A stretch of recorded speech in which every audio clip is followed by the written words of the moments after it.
Assalamualaikum warahmatullahi wabarakatuh.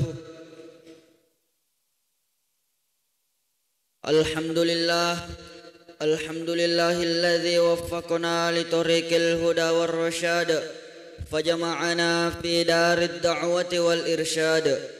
Assalatu wassalamu ala sayyidina Muhammad qudwatina fid da'wati wal irsyad wa ala alihi wa ashabihi alladhina jahadu fid da'wati wal irsyad fafazu fid dunya wal ma'ad. Pertama-tama marilah kita panjatkan puji serta syukur atas kehadirat Allah Subhanahu wa taala. Kemudian tak lupa salawat teriring salam kepada baginda Nabi Allah Muhammad sallallahu alaihi wasallam, di mana dialah Nabi yang telah membawa kita dari zaman kegelapan hingga zaman terang benderang. Ma'asyiral muslimin rahimakumullah. Di alam dunia ini Allah menciptakan begitu banyak kebaikan yang ada di dalamnya, baik itu kebaikan yang kecil, kebaikan yang sedang, sampai kepada kebaikan yang besar. Di sini perlu kita pahami bersama bahwa bukan berarti amalan kecil yang kita lakukan, bukan berarti pahalanya tidak bisa menandingi daripada amalan yang besar. Bisa saja kelihatannya adalah amalan yang kita lakukan adalah amalan yang kecil, akan tetapi bisa saja ia menandingi amalan yang besar. Sebagai contoh, seorang melakukan suatu amalan kebaikan yang kecil, akan tetapi ia lakukan dengan cara yang terbaik. Ia melakukan dengan niat yang baik, keikhlasan yang ia miliki serta kesabaran yang tertanam di dalam dirinya, maka bisa saja amalan kecil tersebut yang dilakukan dengan cara yang baik bisa saja menandingi amalan yang besar yang tidak disertai dengan cara yang benar. Akan tetapi jauh lebih besar lagi pahalanya amalan yang besar yang dilakukan dengan cara yang benar. Ma'asyiral muslimin rahimakumullah. Di alam dunia ini Allah menciptakan begitu banyak kebaikan di dalamnya. Namun minimal ada dua kategori kegiatan yang ada di dunia ini. Kategori yang pertama adalah suatu kegiatan yang hanya kelihatannya hanyalah hiburan semata, baik itu hiburan untuk fisik, hiburan untuk batin, maupun hiburan untuk hawa nafsu sekalipun, yang intinya tidak diharamkan oleh Allah. Itu adalah kategori kegiatan yang pertama. Kemudian kategori kegiatan yang kedua adalah suatu kegiatan yang sudah pasti menghasilkan pahala. Sebagai contoh, ia melakukan perbuatan kegiatan seperti sholat, puasa, dan ibadah-ibadah yang lainnya. Namun di sini perlu kita pahami secara saksama bahwa bukan berarti kegiatan dunia tidak bisa menghasilkan pahala, dan bukan berarti pula amalan akhirat saja yang bisa menghasilkan pahala di hadapan Allah. Bisa saja kebalik. Sebagai contoh, bila seseorang melakukan amalan dunia, sebagai contoh ia melakukan olahraga, akan tetapi ia lakukan dengan cara yang benar. Mungkin niatnya, saya berniat melakukan olahraga ini sehingga saya mendapati kesehatan, sehingga dengan kesehatan tersebut ia bisa pergunakan untuk beribadah kepada Allah Subhanahu wa taala, maka olahraganya itu bisa menghasilkan pahala di hadapan Allah. Kemudian tidak menutup kemungkinan amalan akhirat yang kita lakukan bisa saja tidak menghasilkan apa-apa di hadapan Allah. Mungkin ia melakukan, memang ia yang melakukan adalah amalan akhirat, akan tetapi ia tidak lakukan dengan cara yang benar, maka amalan akhirat tersebut tidak bisa menghasilkan pahala di hadapan Allah Subhanahu wa taala. Sehingga di sini kita bisa ambil kesimpulan bahwa ini bukan tentang apa yang dilakukan, melainkan bagaimana caranya melakukan. Ma'asyiral muslimin rahimakumullah.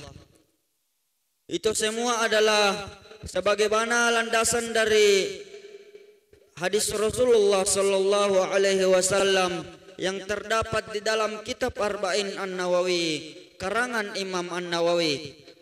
Di dalam hadisnya mengatakan bahwa sesungguhnya amalan perbuatan itu tergantung niatnya. Barang siapa berniat hijrah karena Allah dan Rasulnya, maka hijrahnya itu karena Allah dan Rasulnya pula. Akan tetapi bila hijrahnya itu ia niatkan hanya karena untuk dunia, maka hijrahnya itu hanya sampai kepada apa yang ia niatkan. Sampai di sini bisa kita pahami bersama bahwa dalam melakukan kegiatan yang ada di alam dunia ini, baik itu sifatnya kegiatan dunia maupun kegiatan akhirat, perlu kita utamakan yang namanya niat. Karena niatlah yang menentukan besar tidaknya diterima dan tidaknya pahala yang akan kita raih setelah melakukan suatu kegiatan.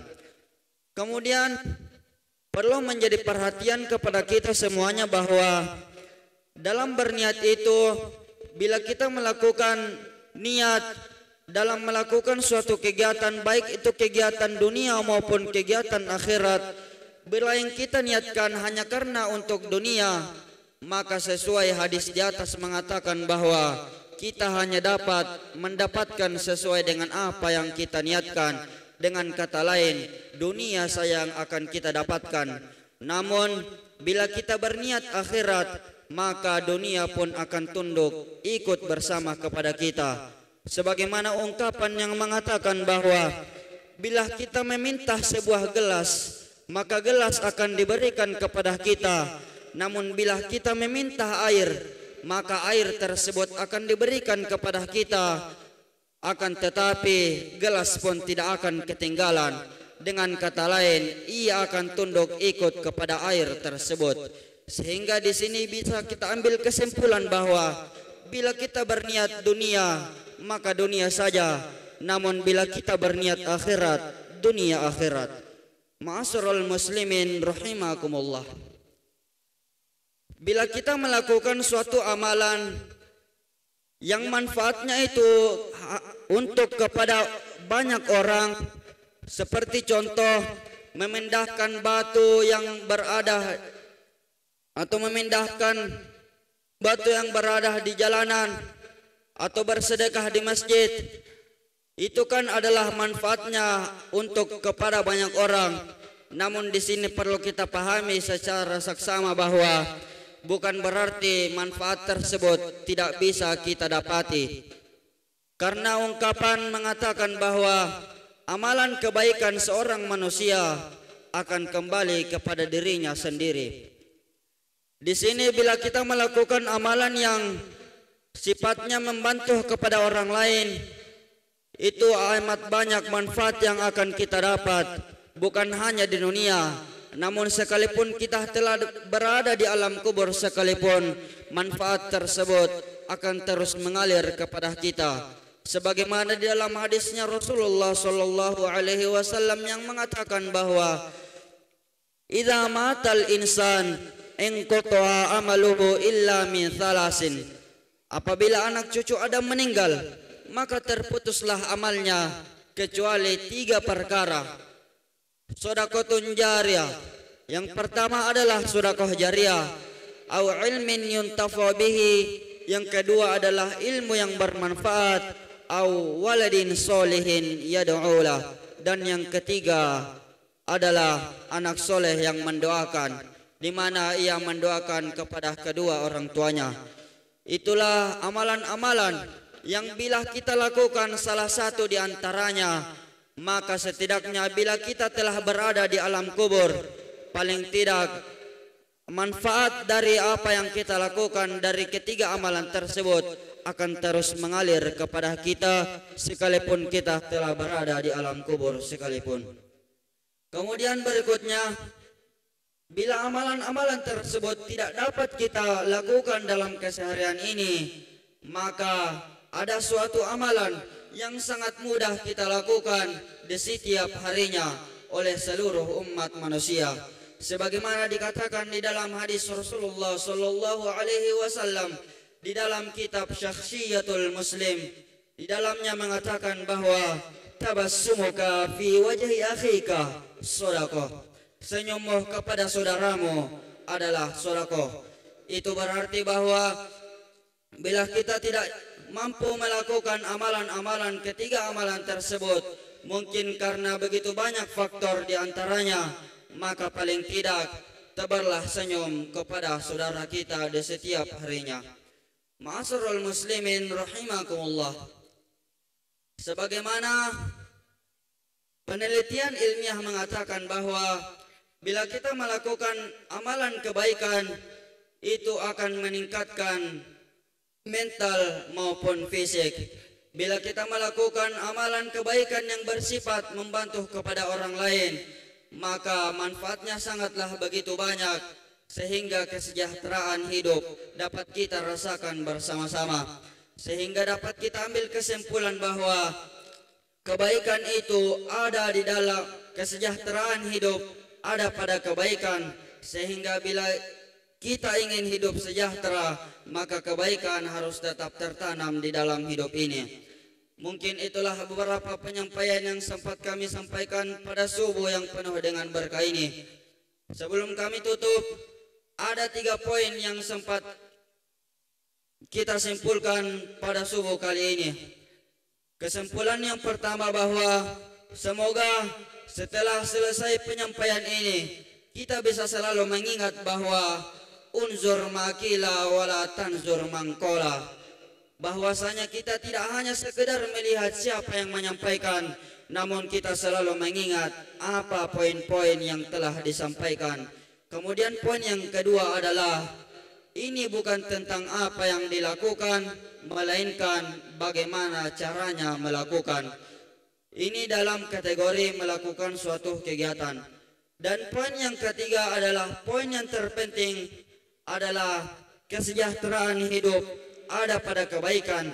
Sehingga bila kita ingin hidup sejahtera baik di dunia maupun di akhirat, maka kebaikan harus tetap tertanam di dalam hidup ini. Billahi taufiq wad da'wah wal irsyad.